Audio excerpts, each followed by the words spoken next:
Patancheru BRS party తరఫున మన అందరికీ తెలిసిన విషయమే. సర్కిల్ ఆఫీస్ పేరేమో పటాన్చెరు, కానీ విధులేమో నిర్వహించేది తెల్లాపూర్. నిజంగా ఎంత ఘోరం అంటే ప్రభుత్వం తీసుకున్న నిర్ణయం చాలా విడ్డూరంగా ఉంది, ఘోరంగా ఉంది. నిజంగా పటాన్చెరు, జేపీ కాలనీ, ముత్తంగి, తెల్లాపూర్ ఈ 4 వార్డులను కలిపి ఒక సర్కిల్ గా నిర్ణయించారు.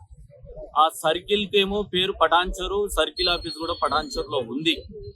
కానీ ఈ రోజు ఏం చేస్తున్నారంటే తెల్లాపూర్ లో ఆఫీస్ బాగుంది, అక్కడ నిధులు నిర్వహించవచ్చు అన్న ఉద్దేశంతో తెల్లాపూర్ లో పోయి నిధులు నిర్వహిస్తున్నారు. కానీ మీరు ఒకటి ఆలోచించాలి, ఏ ప్రభుత్వం అయినా ప్రజల సంక్షేమం కోరాలి, ప్రజల బాగోగులు కోరాలి, ప్రజల యొక్క కష్ట సుఖాలు కోరాలి.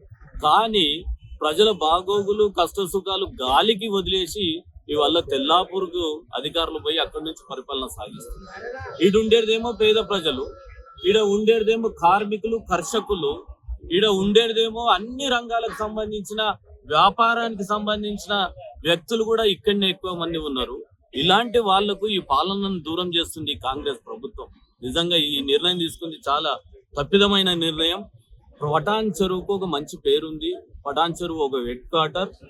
పటాన్చెరు 15 సంవత్సరాల నుంచి ఇక్కడ సర్కిల్ ఆఫీస్ నడుస్తుంది. 15 సంవత్సరాల నుంచి లేని ఇబ్బందులు, బాధలు ఇవాళ అధికారులకు వచ్చినాయంట. మాకు అనుకూలంగా ఉందని తెల్లాపూర్ పోవడం జరిగింది. తప్పు. ఎందుకంటే పటాన్చెరు ప్రాంతం లోపల ఒక లైట్ కావాలన్నా, లేకపోతే ఒక మోరీ కావాలన్నా, ఒక రోడ్డు కావాలన్నా, ఇంకొక డెత్ సర్టిఫికేట్ కావాలన్నా, ఒక బర్త్ సర్టిఫికేట్ కావాలన్నా, ఒక మొటేషన్ చేసుకోవాలన్నా, లేకపోతే ఎన్నో బాధలు ఉంటాయి, ఎన్నో అవసరాలు ఉంటాయి.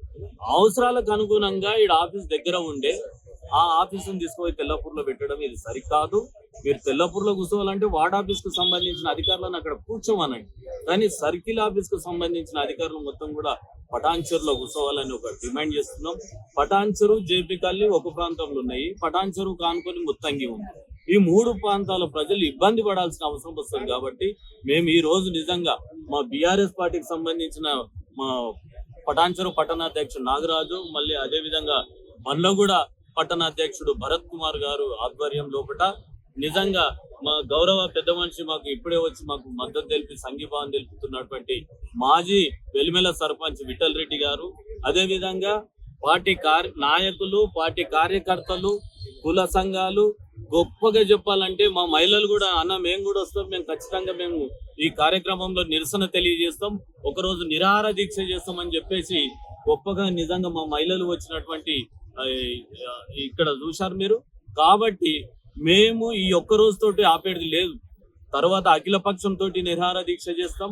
అదే విధంగా పటాన్చెరు లోపల ఉన్నటువంటి కుల సంఘాలను అన్నిటిని ఏకం చేసి, అన్ని రంగాలకు సంబంధించిన వ్యక్తులను ఏకం చేసి, కుల సంఘాలను ఏకం చేసి రోజుకొక రోజు ఒక కుల సంఘం తోటి ఈడ దీక్షా కార్యక్రమం చేసి పటాన్చెరుకు తిరిగి వచ్చే దాకా ఈ పోరాటం సాగదని మీ అందరికీ తెలియజేస్తాం.